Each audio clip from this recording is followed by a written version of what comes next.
नमस्कार। आज हम भारतीय संविधान का एक सिंहावलोकन करेंगे और संक्षिप्त में भारतीय संविधान का अनुच्छेद 12 इस वीडियो व्याख्यान में अध्ययन करेंगे।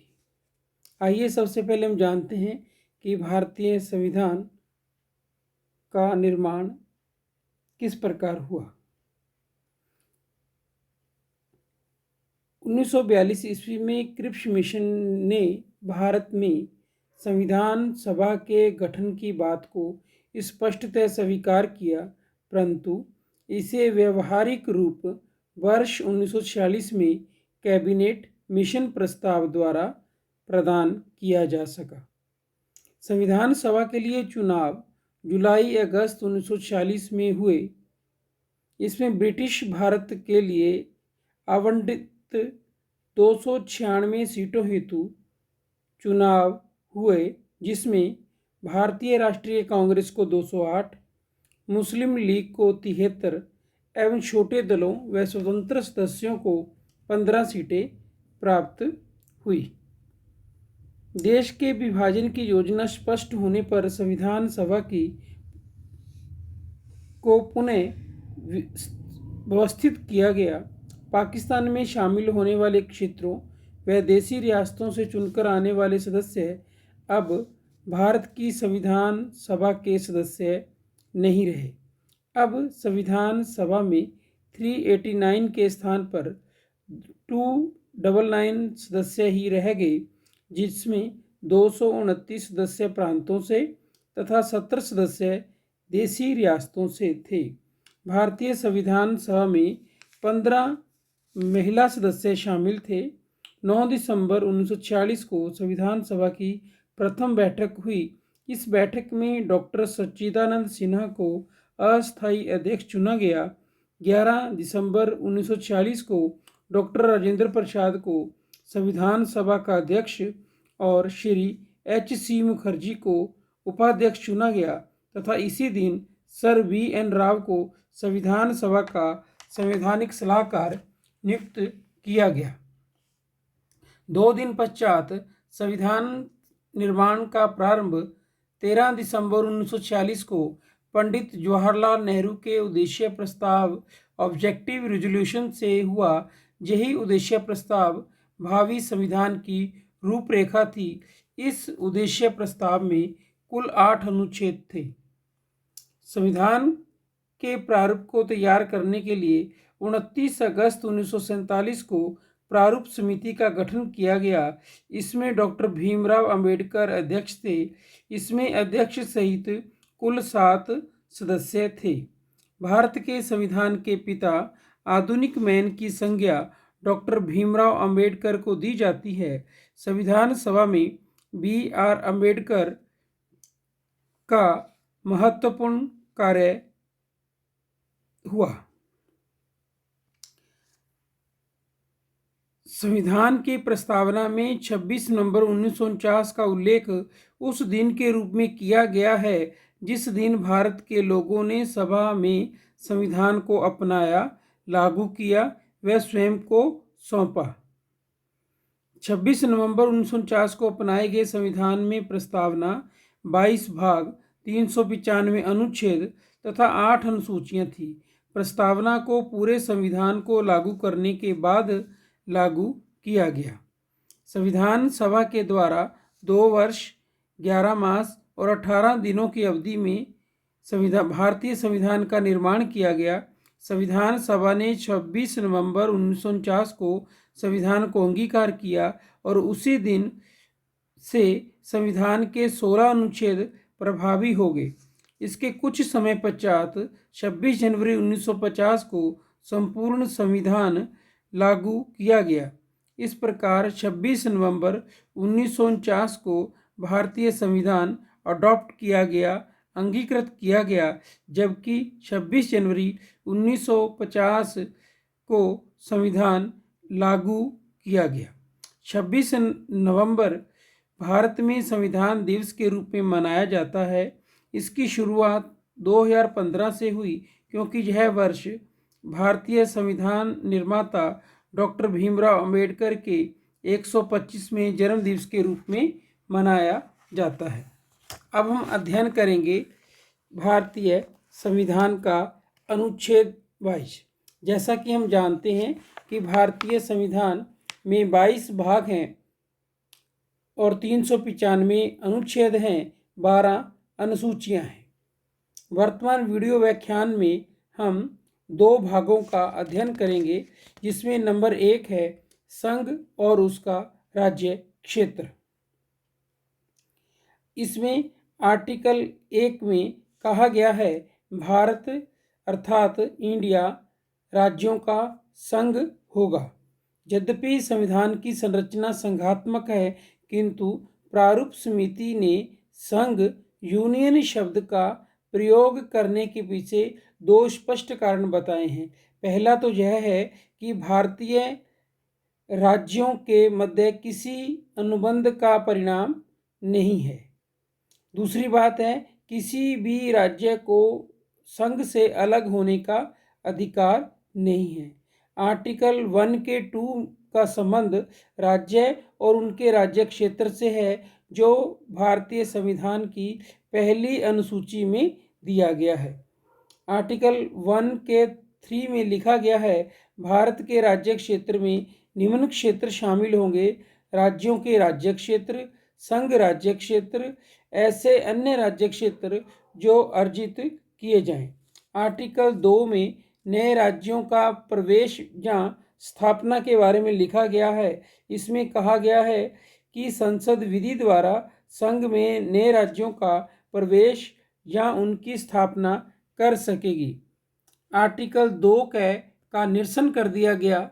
आर्टिकल 3 नए राज्यों का निर्माण और वर्तमान राज्यों के क्षेत्रों, सीमाओं या नामों के परिवर्तन से संबंधित है। इसके बारे में संविधान में आर्टिकल 3 में वर्णित है, संसद को किसी राज्य में से उसका राज्य क्षेत्र अलग करके अथवा 2 या 2 से अधिक राज्यों को या राज्यों के भागों को मिलाकर अथवा किसी राज्य क्षेत्र को किसी अन्य राज्य के भाग के साथ मिलाकर नए राज्य का निर्माण करने की शक्ति प्राप्त है। आर्टिकल 3 के अंतर्गत राज्यों को उनके राज्य क्षेत्रों में होने वाले परिवर्तन के संबंध में अपनी राय देने का अधिकार प्राप्त है। इसी प्रकार आर्टिकल 4 पहली अनुसूची और चौथी अनुसूची के संशोधन तथा अनुपूरक और पारिणामिक विषयों का उपबंध करने के लिए अनुच्छेद 2 और अनुच्छेद 3 के अधीन बनाई गई विधियों से संबंधित है। आर्टिकल 4 में स्पष्ट कर दिया गया कि आर्टिकल 2 और आर्टिकल 3 के अधीन नए राज्यों की स्थापना या उनका प्रवेश और विद्यमान राज्यों के नामों, क्षेत्रों और उनकी सीमाओं आदि में परिवर्तन के लिए संसद यदि संविधान की पहली या चौथी अनुसूची में कोई बदलाव करती है तो ऐसी विधि को आर्टिकल 368 के तहत संविधान संशोधन नहीं माना जाएगा। अतः इन्हें बिना किसी विशेष प्रक्रिया के तथा किसी भी अन्य साधारण विधान की तरह साधारण बहुमत से पारित किया जाएगा। तो यह हो गया भारतीय संविधान का पहला भाग। अब हम बात करेंगे भारतीय संविधान के दूसरे भाग की, जो नागरिकता से संबंधित है। आर्टिकल 5 संविधान के प्रारंभ पर नागरिकता से संबंधित है। आर्टिकल 5 में कहा गया है, प्रत्येक व्यक्ति जो संविधान के प्रारंभ के समय भारत के राज्य क्षेत्र में अधिवास करता है वह भारत का नागरिक होगा यदि वह निम्न शर्तों में से कम एक पूरी करता हो। नंबर 1, वह भारत राज्य क्षेत्र में जन्मा हो। नंबर 2, उसके माता पिता में से कोई एक भारत के राज्य क्षेत्र में जन्मा हो। नंबर 3, वह संविधान लागू होने से पहले कम 5 वर्षों तक साधारण तौर पर निवासी रहा हो। आर्टिकल 6 पाकिस्तान से भारत को प्रव्रजन माइग्रेशन करने वाले कुछ व्यक्तियों के नागरिकता के अधिकार। आर्टिकल 6 में बताया गया है कि पाकिस्तान से माइग्रेशन करके आए किन व्यक्तियों को भारत का नागरिक समझा जाए। ऐसे व्यक्तियों को दो भागों में बांटा गया है। नंबर 1, जो 19 जुलाई 1948 से पहले भारत में आ गए थे तथा जो 19 जुलाई 1948 के बाद भारत आए।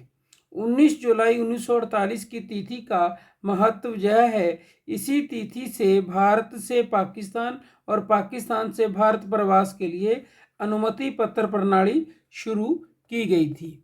इसी प्रकार भारतीय संविधान का आर्टिकल 7 पाकिस्तान को प्रव्रजन माइग्रेशन करने वाले कुछ व्यक्तियों के नागरिकता के अधिकार से संबंधित हैं। इस आर्टिकल में प्रावधान है कि जिस व्यक्ति ने मार्च 1947 के पश्चात भारत से पाकिस्तान के लिए प्रव्रजन कर लिया हो वह भारत का नागरिक नहीं समझा जाएगा, किंतु यदि वह स्थायी रूप से भारत लौटने के लिए अनुमति लेकर वापिस आ गया है तो उसकी नागरिकता के संबंध में वही नियम लागू होंगे जो अनुच्छेद 6 में 19 जुलाई 1948 के बाद भारत आने वाले व्यक्तियों पर लागू होते हैं। अर्थात ऐसे व्यक्ति को पंजीकरण के लिए आवेदन करना होगा और कम से कम 6 महीने तक भारत में रहने के बाद ही ऐसा आवेदन किया जा सकेगा। नेक्स्ट है आर्टिकल 8, भारत के बाहर रहने वाले भारतीय उद्भव के कुछ व्यक्तियों के नागरिकता के अधिकार। आर्टिकल 8 में प्रावधान है यह उन व्यक्तियों की नागरिकता का उपबंध करता है जो संविधान के लागू होने के समय भारत के निवासी नहीं थे परंतु वे भारतीय मूल के हैं। इसके अनुसार जिस व्यक्ति का जन्म अथवा जिसके माता पिता, दादा दादी, नाना नानी में से किसी का जन्म भारतीय शासन अधिनियम 1935 द्वारा परिभाषित भारत में हुआ था और वर्तमान में वह व्यक्ति साधारण तौर पर किसी अन्य देश में रह रहा है वह भारत का नागरिक समझा जाएगा।